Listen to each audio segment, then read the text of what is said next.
Et un sujet d'autant plus important que la santé mentale a été désignée grande cause nationale en 2025 en France. Un enjeu majeur de santé publique alors qu'un Français sur 4 sera confronté à un trouble mental au cours de sa vie. Bonsoir Miel Abitbol. Je le disais, vous êtes influenceuse, entrepreneuse, suivie par des centaines de milliers de personnes sur les réseaux sociaux. Et vous avez notamment créé l'application Link dédiée à la santé mentale des adolescents. Donc on va en parler dans un instant.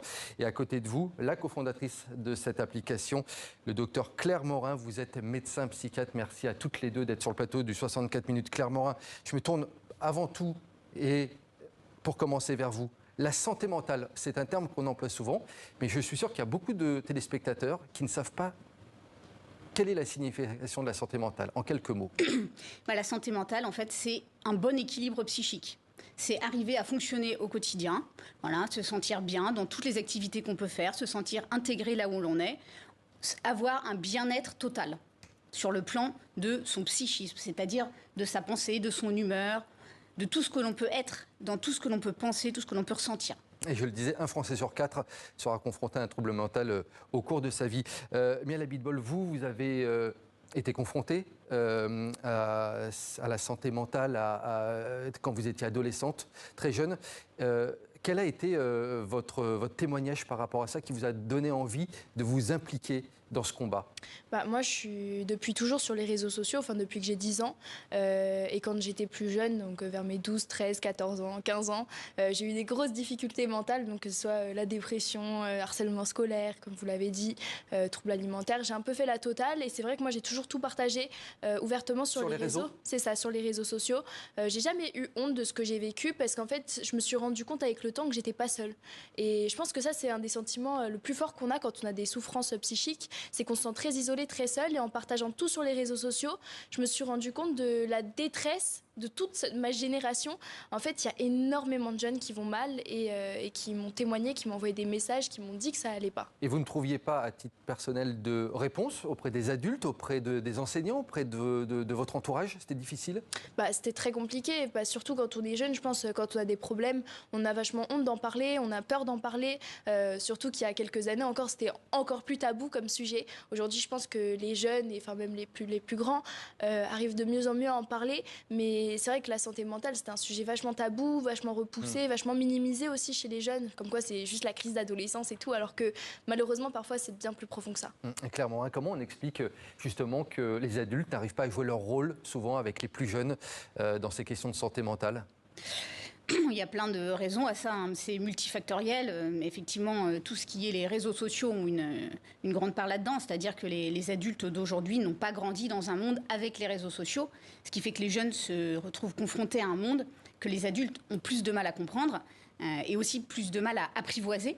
Donc, ce qui peut déjà créer un gap. Voilà, un gap, des difficultés pour se comprendre. Mais là, vous pointez les réseaux sociaux, si je comprends bien, c'est la principale cause de cette santé mentale? J'imagine qu'il y en a d'autres quand même. Pas du tout, non. Nous, on n'est pas dans cette optique-là, franchement. Pour nous, les réseaux sociaux, si je peux parler, c'est souvent le truc qu'on diabolise le plus parce que c'est facile de dire que c'est la faute des réseaux sociaux. Mais il y a d'autres choses à côté. Les réseaux, c'est juste un révélateur. C'est grâce au réseau, c'est ça, révélateur, amplificateur, tout ce que vous voulez. Mais grâce au réseau, on parle de tous ces sujets-là. Si c'était pas avec les réseaux, on parlerait pas autant de santé mentale, on parlerait pas autant de toutes ces causes. Et c'est souvent vachement pointé du doigt parce que c'est facile de dire que c'est la faute des réseaux. Mais les réseaux, si on en fait un bon usage, ils sont très positifs pour la santé mentale. Et d'ailleurs, justement, vous utilisez ces plateformes grâce à Link, donc l'application que vous avez lancée. Combien d'utilisateurs actuellement et quel profil et aussi quel objectif avec cette application? Aujourd'hui, on a un peu plus de 300 000 téléchargements, je crois. Presque 300 000 comptes créés, donc c'est quand même pas mal. Et en fait, c'est vraiment une safe place pour les jeunes, Link, où ils vont pouvoir noter leur humeur, leur alimentation, leur sommeil et tout. Vraiment garder un suivi de leur santé mentale au quotidien, se fixer des objectifs, avoir un compteur de sobriété pour les addictions et plein d'autres choses. Et ils pourront aussi recréer du lien avec leur adulte de confiance. Donc se connecter avec leurs parents, avec leur oncle, leur tante, vraiment un adulte proche pour recréer cette dynamique de confiance qui est malheureusement perdue chez beaucoup de jeunes, chez beaucoup d'adultes aussi avec leurs enfants. Donc c'est vraiment le but de l'application. C'est le lien, le Link. Le lien, d'où le nom effectivement.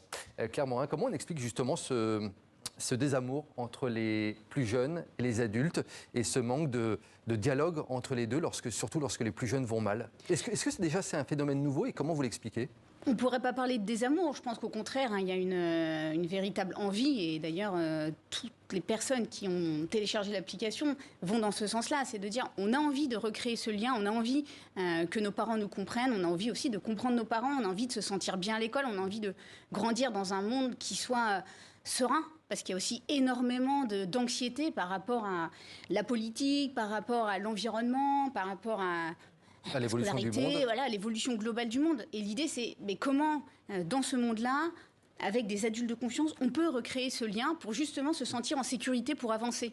Garder une bonne santé mentale, c'est ça aussi, c'est avoir un lien de confiance avec des adultes qui font qu'on peut grandir en sérénité. Claire Morin, moi, à titre personnel, je me souviens que lorsque j'étais adolescent, il y avait des lignes téléphoniques avec des psychologues que l'on pouvait appeler sur simple appel. C'était anonyme. Selon vous, c'est pas assez suffisant justement ces lignes téléphoniques, ces accueils avec des psychologues. Il faut aller plus loin désormais à l'ère des réseaux sociaux. Il faut aller plus loin. Il faut aller à la rencontre des jeunes là où ils sont. Et donc, on en revient aux réseaux sociaux, sur leur téléphone. Aujourd'hui, tout le monde est sur son téléphone. Donc, Link, c'est vraiment la porte d'entrée justement de la communication. Et l'idée aussi pour nous, c'est que ces lignes téléphoniques, elles puissent être accessibles via l'application pour aider les jeunes à pouvoir signaler quand ça va moins bien. Ça ne remplace pas, mais c'est un complément. C'est tout à fait, ça complète. Miel Abitbol, je lisais une de vos interviews et il y a une phrase que j'ai retenue, qui est pour moi un message important que vous devez faire passer aux plus jeunes. Vous dites qu'il ne faut pas attendre de gros problèmes pour parler de sa situation. Ouais. 100%. Dès le début, il faut commencer à parler, c'est ça? Bah oui, il ne faut pas attendre de vouloir en finir. En fait, le truc, c'est qu'aujourd'hui, problème de santé mentale, on va te dire, OK, tu as besoin d'aide quand tu es en crise suicidaire, quand tu vas vraiment pas bien, quand tu es vraiment au fond du gouffre. Alors que c'est pas vrai, en fait. Si on a des petits problèmes, autant régler ces petits problèmes le plus tôt possible et en finir avec ça. Comme ça, après, on peut reprendre de l'avant et aller de l'avant, quoi. Et à l'école, est-ce que vous aviez eu une écoute suffisante? Moi, à l'école, pas trop, c'était un peu compliqué. Mais moi, c'était un cas un peu isolé, ce que j'ai eu à l'école. Mais je sais que ça, c'est un truc qui revient énormément dans tous les messages qu'on peut recevoir. C'est que, par exemple, tous ceux qui sont face au harcèlement scolaire, qui en subissent, qui ont des grosses pressions à l'école, qui galèrent en fait à l'école, ils se sentent pas du tout soutenus en fait par les enseignants, par le système éducatif. Ils attendent quoi comme réponse, les jeunes qui vous en parlent? Ils attendent du soutien, ils attendent de l'écoute. Ils cherchent pas nécessairement que des solutions, les jeunes. Ils cherchent pas que à se plaindre, que à se plaindre. Ils cherchent de l'écoute, ils cherchent à être compris, ils cherchent à être entendus. Et le message que beaucoup reçoivent, c'est non, c'est bon, tais-toi et prends ton mal en patience. Et c'est comme ça, c'était comme ça pour moi, ce sera pareil pour toi. Claire Morin, j'imagine que pour les parents, c'est pas évident non plus. Quel conseil basique vous pourriez donner à des parents qui seraient confrontés au mal-être de leur enfant ou de leur adolescent? Le lien, l'échange. Arriver avant tout à créer des moments privilégiés en famille, pour que l'enfant, l'adolescent se sente dans un contexte où il puisse parler de ses difficultés, où il sente qu'il n'y a pas de jugement et où il puisse dire déjà ce qui ne va pas pour qu'on commence à en discuter et voir si ensuite il y a besoin d'être accompagné par un professionnel. Mais c'est l'heure du dîner, c'est l'heure de jeux ensemble. Est-ce qu'il y a un moment particulier pour entamer le dialogue? Du tout. C'est complètement quelque chose qui doit être personnalisé en fonction des familles. C'est quand même, il faut le rappeler, plus d'un couple sur deux qui est séparé en Ile-de-France. Donc c'est-à-dire 50% des parents qui ne voient pas leur enfant au quotidien. Donc, quel est le bon moment? C'est à définir. Et c'est aussi pour ça que nous, on s'est dit une application, ça peut être le moyen de recréer ce lien et de créer ces moments. Et c'est pour ça qu'il y a aussi le compte adulte, pour pouvoir permettre aux enfants, aux adolescents, d'échanger avec un adulte de confiance à n'importe quel moment et de dire justement, j'ai besoin qu'on puisse se trouver un moment pour échanger. Un adulte qui n'est peut-être pas le parent et c'est peut-être plus facile de s'adresser à quelqu'un qu'on ne connaît pas spécialement. Ou un oncle, une tante, peu importe, des membres de la famille plus éloignés. Tout à fait. Miel Abitbol, je le disais, la santé mentale a été désignée grande cause nationale en 2025 en France. Vous, je crois que vous avez été reçu à l'Élysée l'an dernier, c'est bien cela? Non, là, c'était il y a quelques semaines. Il y a quelques semaines? Ouais. Qu'est-ce que ça a donné? Vous n'avez pas rencontré directement Emmanuel Macron? Non. Et qu'est-ce qui en est sorti? Pas grand-chose, pour être honnête. C'est toujours un peu comme ça. C'est le gouvernement, malheureusement, ça va très lentement. Vous savez, la santé mentale, c'est la grande cause nationale 2025. Même hier, le président de la République qui a fait fait un plateau télé TF1, il a parlé de santé mentale pendant, je crois, 30-40 secondes. Donc, il n'y a pas grand-chose qui est mis dessus. Nous, on a des propositions très concrètes faites par la Fondation de Link, parce que c'est pas qu'une application. Par exemple, que ce soit des choses par rapport à l'école. On va les sortir bientôt, je peux pas encore tout. Une par exemple. Une par exemple, on voulait mettre en place la semaine Respire à l'école. Une semaine où les jeunes, ils n'ont pas de devoirs. Où ils consacrent leur temps sans devoir à faire des choses qui sont bien pour leur bien-être. Parce qu'aujourd'hui, ils sont tout le temps sous pression. Mais après, ça, c'est une de nos propositions phares qui peut être mise en place facilement et qui coûte rien. Donc ça, c'est un peu ce qu'ils aiment en général. Mais c'est un peu comme d'habitude, je trouve, ils parlent beaucoup, ils font des beaux discours, mais au final, ça avance jamais. Et je trouve ça dommage de dire grande cause nationale 2025 si au final, c'est pour prendre des mesures en 2026, 2027, 2028. Enfin, à un moment donné, il faut avancer, quoi. Eh bien, Miel Abitbol, je vous laisse le mot de la fin, justement, pour vous adresser peut-être à nos politiques qui nous regardent et surtout aux jeunes du monde entier qui nous regardent.